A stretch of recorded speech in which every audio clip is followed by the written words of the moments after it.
Dans les eaux froides du Rhin, noyé dans l'obscurité, un plongeur se déplace avec précaution. Avec son double éclairage et sa caméra, il a rendez-vous, au milieu de la nuit, avec des éponges si belles et si inattendues dans un fleuve.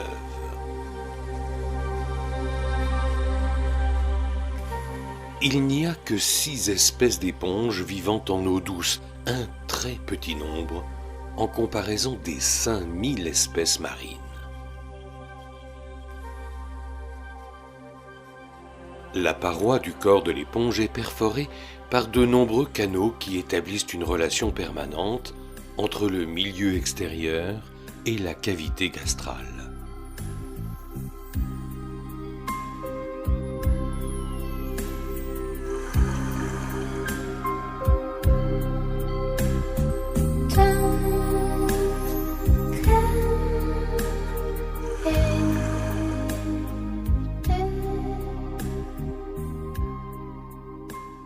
La forme de l'éponge dépend du substrat, du courant, de la dureté de l'eau et de l'alimentation.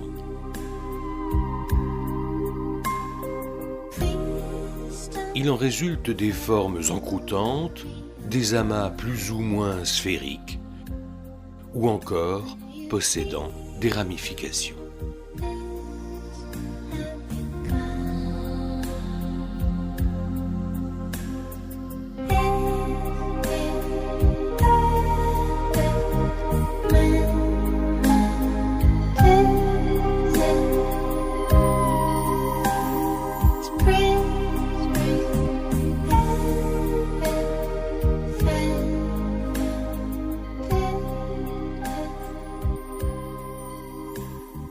Bien sûr, cette faune fixée pourrait être observée de jour.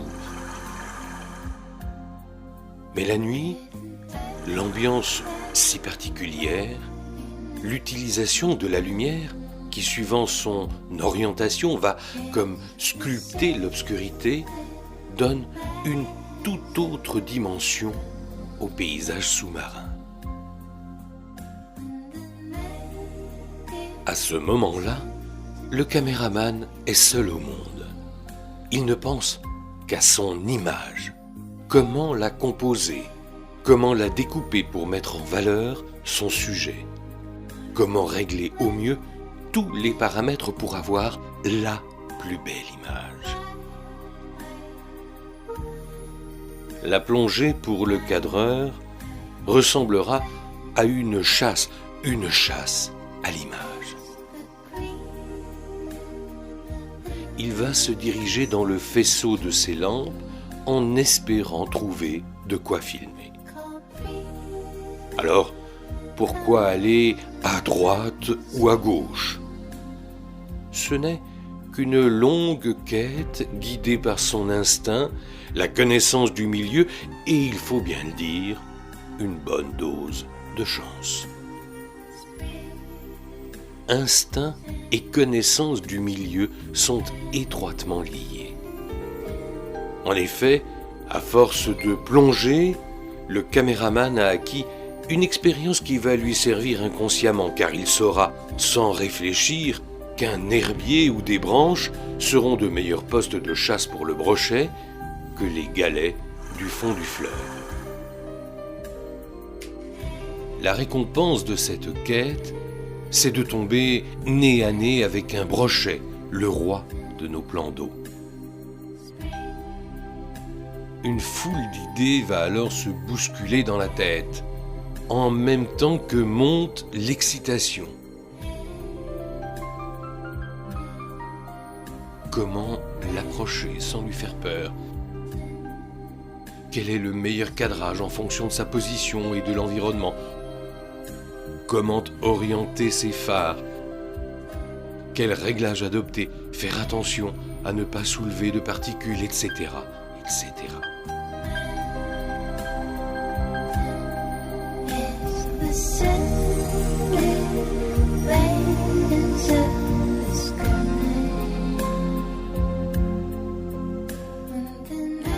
Et parfois, la magie opère.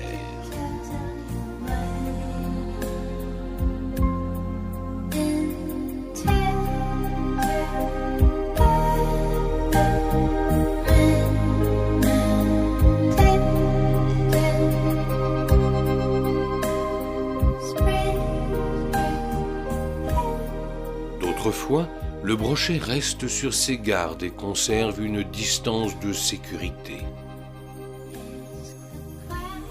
D'autres fois encore, il parade et vient à la rencontre.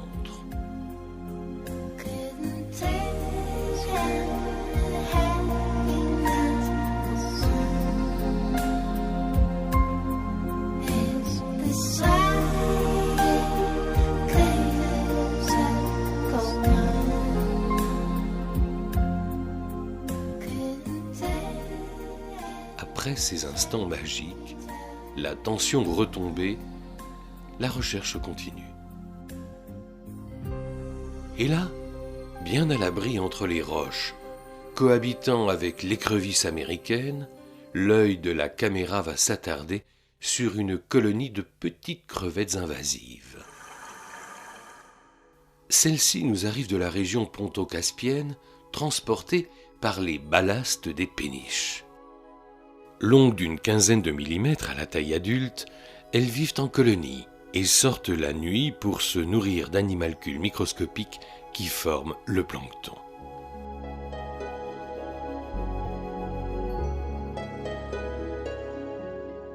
Pour le caméraman, cette taille minuscule sera un nouveau défi à relever, tant les agrandissements utilisés seront difficiles à maîtriser.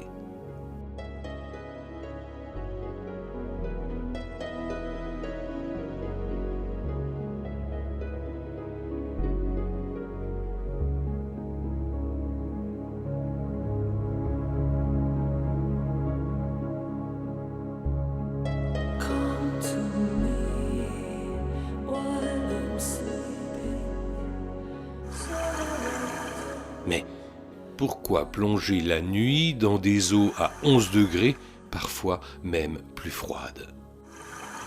C'est en fait le charme de cette plongée. Même si l'on connaît parfaitement l'endroit où l'on plonge, le faisceau des lampes va découvrir l'environnement au fur et à mesure de l'avancée, et c'est à chaque fois une nouvelle découverte. Aucune plongée n'est identique à une autre.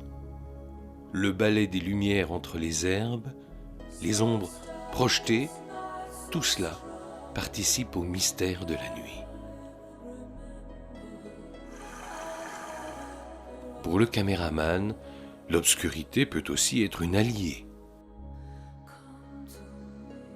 Comme avec cette perche-soleil, plutôt nerveuse le jour, et qui se laissera détailler sous toutes les coutures, laissant ainsi le temps de peaufiner les réglages, toujours dans la recherche de l'image la plus harmonieuse possible.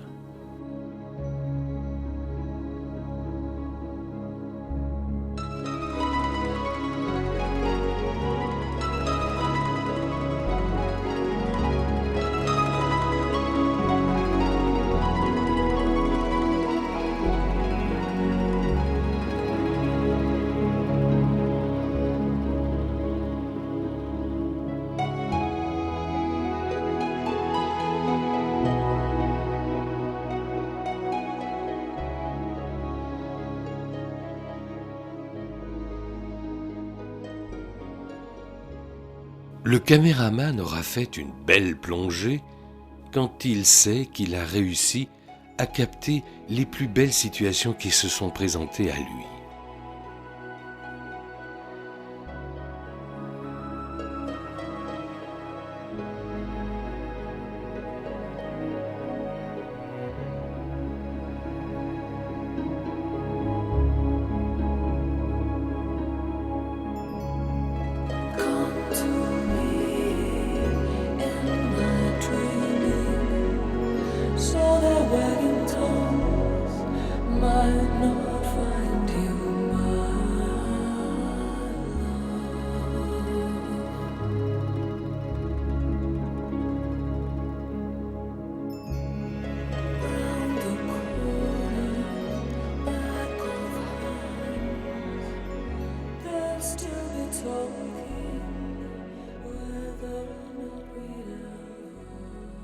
Mais il faut aussi de la chance.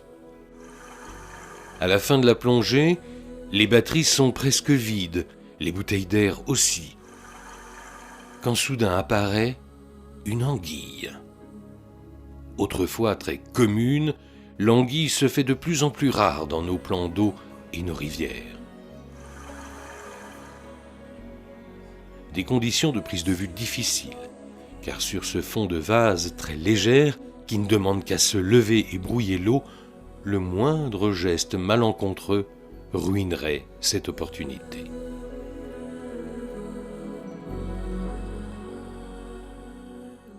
Après ces images réussies, c'est avec la tête pleine d'émotions et de sensations, et le sentiment d'avoir été une fois de plus le témoin privilégié de cette vie nocturne, que vont pouvoir se fermer les yeux dans la nuit.